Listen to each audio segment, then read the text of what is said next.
Assalamualaikum warahmatullahi wabarakatuh. Dengan saya Alvin Saputra dengan NPM 23081010236.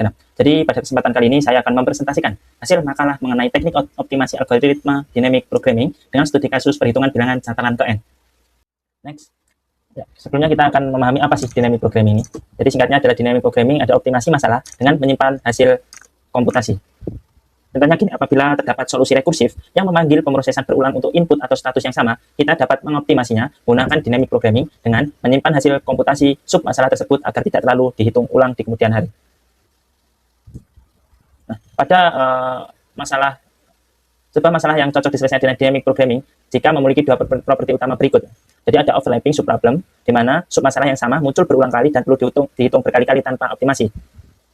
Yang kedua ada optimal substruktur, di mana solusi optimal keseluruhan dapat dibangun secara bertahap dengan menggabungkan solusi sub masalahnya. Teknik utama dynamic programming. Jadi teknik pada dynamic programming ada dua. Pertama ada top-down memoization, yaitu memecahkan masalah dari ukuran besar secara rekursif dan menyimpan hasil perhitungan sub masalah untuk menghindari perhitungan ulang. Yang kedua ada bottom up atau tabulation, di mana dia mengisi tabel dari sub masalah terkecil ke terbesar secara iteratif tanpa pemanggilan rekursif.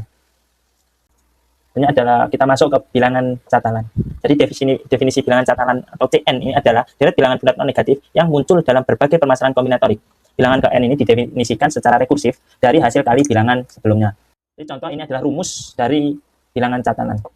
Nah, CN atau C ke N sama dengan penjumlahan dari C ke I dikali C N min I min 1, di mana ini akan looping ya. Untuk I sama dengan 0 sampai N min 1. Jadi ini ada menjumlahkan, di mana ini adalah rumusnya. Perlu diperhatikan lagi, C0 dan C1 ini sudah ada terinisialisasi atau terdefinisi yaitu 1. Jadi C0 dan C1 ini jawabannya sudah ada 1 ya. Mungkin untuk pembahasan lebih gampangnya, kita akan ke slide selanjutnya. Slide next-nya nanti. Ya, di sini ada di mana bilangan cataran digunakan, di mana. Yang pertama ada balances parenthesis. Jadi ini untuk menghitung jumlah ekspresi tanda kurung yang valid dan seimbang. Yang kedua, ini bisa digunakan untuk polygon triangulation, jumlah cara membelah polygon covalent matriks segitiga, bisa digunakan untuk binary search tree, dan monoton grid. Next. Nah, masalahnya mimpi buruk rekursi murni. Nah, rekursi murni di mana mimpi buruknya ada terjadi redundansi ekstrim. Jadi untuk menghitung C4 ini, fungsi terus memanggil nilai-nilai di bawahnya. Misal C2 dihitung 2 kali, C1 dihitung 3 kali, C0 dihitung 4 kali, dan sebagainya. Dan kompleksitasnya adalah big O 3 pangkat N, ini pangkat N seharusnya. Jadi pertumbuhan eksponensial menyebabkan CPU itu bekerja sia-sia. Perhitungan ulang nilai sama program beresiko hang atau timeout untuk nilai yang besar. Solusinya dengan pendekatan bottom up atau tabulasi, di mana dengan pendekatan ini dia bisa mengalokasikan memori sehingga ini bisa menampung hasil sub masalah ya. Jadi DP atau dynamic programming menyiapkan array berukuran n+1. Yang kedua ada iterasi bottom up. Jadi nilai dibangun secara berurutan dari dasar C0 hingga puncak C ke N tanpa memanggil rekursif, dan yang terakhir ada komputasi tunggal. Jadi setiap sub masalah dikomputasi tepat 1 kali, disimpan lalu dibaca kembali secara instan. Selanjutnya ada residu code-nya. Jadi ini ada code yang pertama ada alokasi memori. Jadi ini untuk mengalokasikan memori, misal kita menginputkan N sama dengan 3 ke N ya, N-nya 3, nah dia akan mengalokasikan memori 0 sampai ke, kan tadi N+1, berarti 4 ya, dengan length-nya atau panjangnya 4 ya, dengan indeks array 0 sampai 3. Nah ini catalan 0 dan catalan 1 sudah terdefinisi, jadi kita di sini tinggal inisialisasi dengan angka 1. Nah itu ini untuk looping ya, benar-benar untuk menjalankan I sama dengan 2, 2N sampai ke N ya, ini karena dimulai dari 2 karena 0 dan 1 sudah terinisialisasi 1. Nah selanjutnya ini melakukan looping untuk akumulasi nilai catalan. Next. Nah ini mungkin kita bisa memahaminya lewat trace eksekusi tabulasi, di mana masa ini mencari N sama dengan 5. Nah semisal, nah ini kan perhitungan sudah basic, berarti sudah ditemukan catalannya ke 0 dan ke 1 adalah 1. Kedua, kita pakai rumus tadi, di mana C0 dikali C1 ditambah C1 dikali C0. Jadi ini rumus ya, kalau di Sedukat ini dia menjalankan ini, menjumlahkan, ini kan catalan I plus sama dengan, nah plus sama dengan berarti dia catalan I sama dengan catalan I ditambah catalan C dikali catalan I kurang C kurang 1. Jadi di sini langsung saja, jika kita mencari 2, otomatis tadi kan kita sudah jelaskan. Jadi 0 kali 1, ya, jadi C0 dikali C1 sama dengan 1, setelah itu ditambah C1 dikali C0. Sebenarnya kalau kita pakai eksekusi secara trace ini lebih gampang ya. Ini seperti dibolak-balik, pasti ada titik temu. Jadi jika kita mulai dari 0 ke 1, otomatis yang iterasi kedua maka dia akan ke 1 ke 0. Kayak diputar balik kan. Setelah itu ini hasilnya 1 tambah 2, setelah itu ketiga, jadi ini C0 dikali C2 ya, ditambah C2 C0 dikali C2 dulu. Setelah itu ditambah C1 dikali C1 ditambah C2 dikali C0. Nah, ini kalau kita pakai rumus tadi iterasinya ada 3 ya. 3 kali penjumlahan. Ini ya. Jadi kita jumlahkan tadi berapa? C0 kali C2 2 kali 1 2, sekarang 1 kali 1 1 3. Berarti dibalik 2 kali 1 2 ditambah jadi 5. Itu 4 berarti 0 C0 kali di C3 ditambah C1 kali C2 ditambah C2 kali C1 ditambah C3 dikali C0. Hasilnya 14. Ini C5, jadi C5 C0 dikali C4 ditambah C1 dikali C3 ditambah C2 kali C2 ditambah C3 kali C1 ditambah C4 kali C0. Nah, mungkin kita hitung aja yang C5. Jadi 14 kali 1, 14. 5 kali 1, 5. Jadi 19. 2 kali 2, 4. Berarti 23 ya kan. 5 kali 1, 23. Ditambah 5. Berarti berapa? 28. 28. Nah, ini 14 kali 1. 8 tambah 14. 42. Jadi sudah betul. Jawabannya adalah 42. Next. Nah, memberitahu output mengapa N3 menghasilkan 5. Jadi semisal adalah aplikasi penempatan tanda kurung seimbang, output nilai algoritma sebesar 5. Jadi ini mempresentasikan 5 satu-satunya cara kali menyusun 3 pasang kurung secara matematis. Jadi ini jika kita lihat, dia buka kurung dan tutup kurung ini sangat pas ya, saling berhadapan-hadapan atau berpasang-pasangan tanpa ada yang membelakangi atau ya intinya dia tidak ada tutupnya atau tidak ada bukanya. Jadi sangat pas. Misal nomor 1 dia tengah ini dengan ini dengan ini, selanjutnya ini mana ini dengan ini dengan ini dan seterusnya. Dia saling berpasang-pasangan. Jadi kalau kita menulis sintak jika tidak ada tutup atau tidak ada bukannya maka itu akan terjadi error. Nah ini implementasi mungkin saya akan langsung ke source code ya. Source code saya di VS Code. Ini saya menggunakan bahasa Python. Nah, jadi ini adalah source code yang saya buat. Di sini saya menggunakan Python. Nah, tapi ada sedikit berbeda yang di sini. Ini ada yang saya buat fungsi di mana di sini ada base case-nya. Ya. Jadi base case ini di mana dia untuk mengecek jika n sama dengan 0 atau n sama dengan 1 maka dia langsung meng-return 1.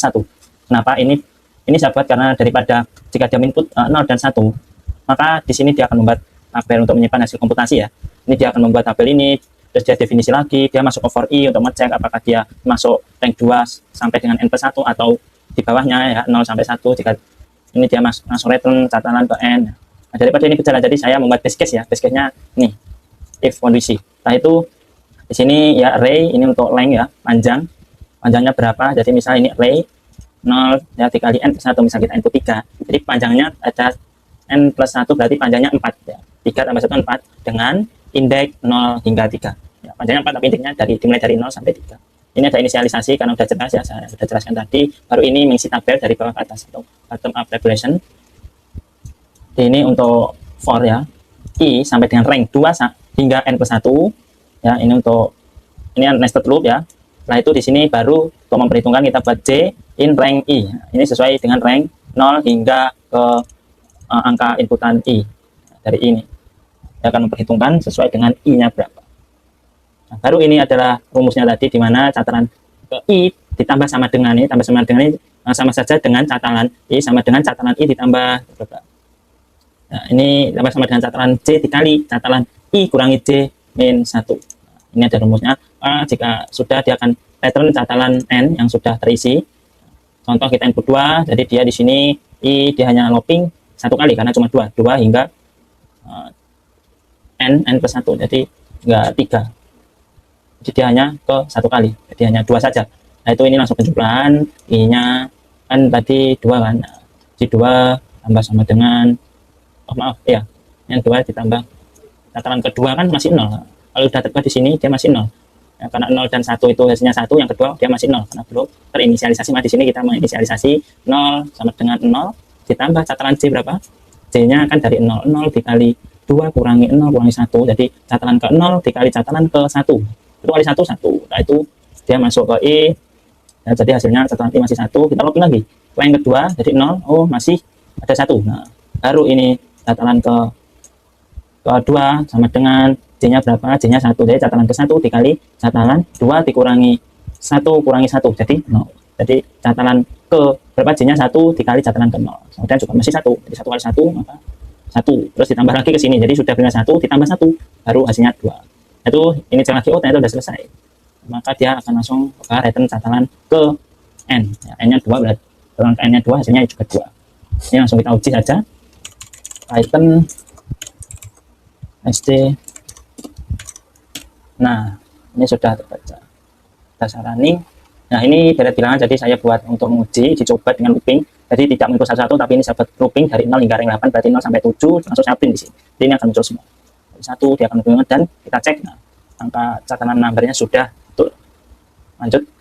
Hanya ada kesimpulan dan eksplorasi lanjutan. Jadi ini bab terakhir di mana kesimpulannya adalah dynamic programming ini melalui tabulasi bottom up itu terbukti sebagai data optimal. Komputasi deret catatan sukses dipercepat dari waktu eksponensial big O 3 pangkat n menjadi polinomial big O n pangkat 2 dengan mengeliminasi overlapping subproblem.